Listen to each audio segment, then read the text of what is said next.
부동산 세금이 다시 시장의 핵심 변수로 떠올랐습니다. 이번 변화의 방향은 단순합니다. 많이 가진 사람, 비싼 집을 가진 사람, 투자 목적으로 보유한 사람에게 세금을 더 물리게 했다는 겁니다. 크게 보면 두 가지입니다. 하나는 보유세입니다. 집을 가지고 있을 때 내는 세금입니다. 재산세와 종합부동산세가 여기에 들어갑니다. 다른 하나는 양도세입니다. 집을 팔아서 차익이 생겼을 때 내는 세금입니다. 이번 정책 흐름의 핵심은 이 두 세금을 동시에 손보겠다는 점입니다. 먼저 보유세부터 보겠습니다. 정부가 보는 문제는 이겁니다. 집값이 많이 올랐는데 실제 보유세 부담은 충분히 높지 않다는 겁니다. 특히 초고가 주택을 가진 사람은 집 한 채만 있어도 자산 규모가 매우 큽니다.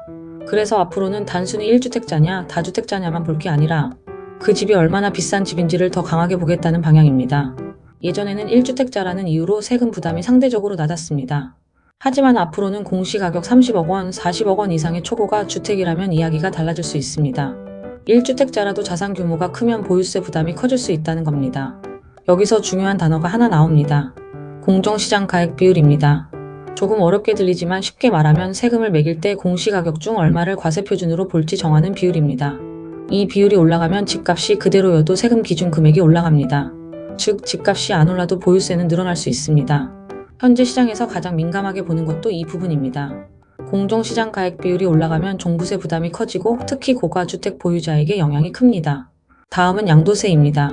양도세에서 가장 중요한 변화는 다주택자 중과입니다. 그동안 다주택자 양도세 중과는 유예돼 있었습니다.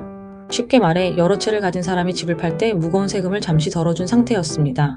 그런데 이 유예가 끝나면서 다주택자가 집을 팔 때 부담이 다시 커졌습니다. 2주택자는 기본 세율에 추가 세율이 붙고 3주택 이상은 더 높은 중과가 적용됩니다. 문제는 세율만이 아닙니다. 다주택자 중과가 적용되면 장기 보유 특별 공제 혜택도 제한될 수 있습니다. 오래 가지고 있었다고 해서 세금을 크게 줄여주는 혜택을 받기 어려워지는 겁니다. 예를 들어 집값이 많이 오른 상태에서 장기 보유 특별 공제를 받지 못하면 실제 양도세 부담은 크게 늘어날 수 있습니다. 정부가 노리는 효과는 명확합니다. 다주택 보유의 기대 수익을 낮추겠다는 겁니다.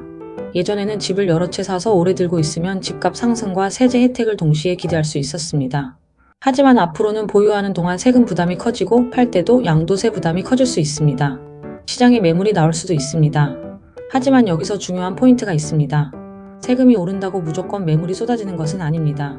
양도세가 너무 부담되면 오히려 팔지 않고 버티는 사람도 생깁니다. 보유세는 팔게 만드는 압력이고 양도세는 팔 때 걸리는 비용입니다. 보유세가 강해지면 팔고 싶어집니다. 하지만 양도세가 너무 무거우면 팔기 망설여집니다. 그래서 이번 정책의 효과는 단순하지 않습니다. 정부가 시장을 안정시키려면 균형이 중요합니다. 보유세를 높여 투기 수요를 줄이되 양도세 때문에 매물이 잠기지 않도록 설계해야 합니다. 그렇다면 실수요자는 어떻게 봐야 할까요? 무주택자에게는 단기적으로 기회와 부담이 같이 옵니다. 다주택자 매물이 늘어나면 매수 기회가 생길 수 있습니다. 하지만 세금 강화가 임대시장까지 영향을 주면 전월세 부담이 커질 수도 있습니다. 집주인이 늘어난 세금 부담을 임대료에 반영하려 할 수 있기 때문입니다. 1주택자는 집값 구간을 봐야 합니다. 일반적인 1주택자와 초고가 1주택자는 영향이 다릅니다. 정책의 초점은 모든 1주택자가 아니라 자산 규모가 큰 초고가 주택 보유자 쪽에 맞춰져 있습니다. 다주택자는 전략을 다시 짜야 합니다. 예전처럼 일단 버티면 된다는 계산이 어려워질 수 있습니다. 보유세, 양도세, 임대수익, 대출이자, 향후 집값 전망을 함께 따져야 합니다. 특히 조정 대상 지역 주택을 여러 채 보유한 경우에는 세금 부담을 더 꼼꼼히 봐야 합니다. 이번 부동산 세제 변화가 보여주는 메시지는 분명합니다. 정부는 부동산을 단순한 투자 상품이 아니라 실제 거주와 사용을 위한 자산으로 보겠다는 방향을 강화하고 있습니다. 그래서 앞으로 부동산 시장은 집값 상승률만 보면 안 됩니다. 세금까지 반영한 실제 수익률을 봐야 합니다. 집값이 5% 올라도 보유세, 양도세, 이자 비용이 더 커지면 남는 게 줄어들 수 있습니다.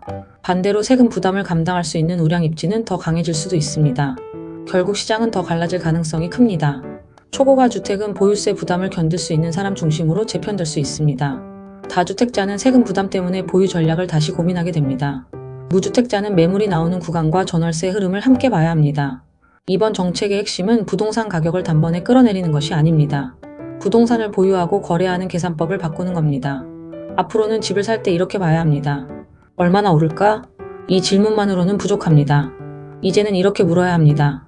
세금과 이자까지 내고도 남는 투자인가? 부동산 시장의 게임 룰이 바뀌고 있습니다. 좋은 집을 고르는 것도 중요하지만 앞으로는 세금 구조를 이해하는 사람이 더 유리해질 수 있습니다. 구독, 좋아요 부탁해요.